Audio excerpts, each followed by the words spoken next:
Дякую вам великий, і при кінці пісня на вірш нашої знакомитої білоруської поетки Євгенії Яніщиць.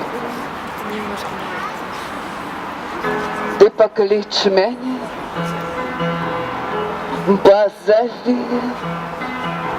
там заблудимся в хмельных травах. Починається усё з любви, нават самая простая ява. І тады душой не криви,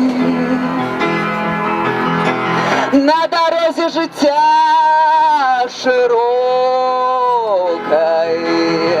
починається все з любви. Перший поспіх і перші кроки.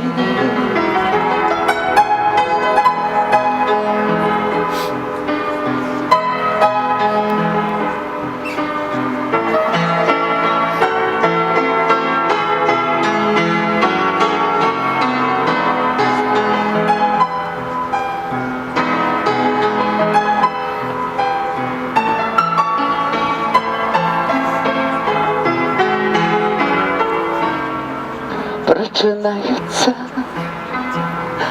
солов'ї, і зміняються краєвиди.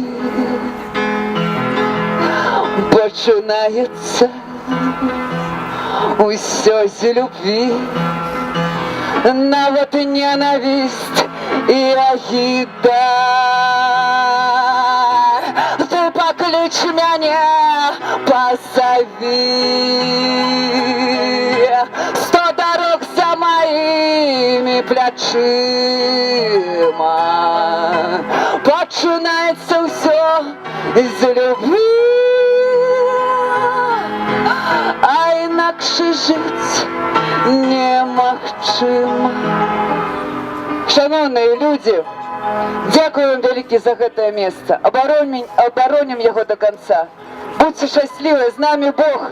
Живи Білорусь! Живе!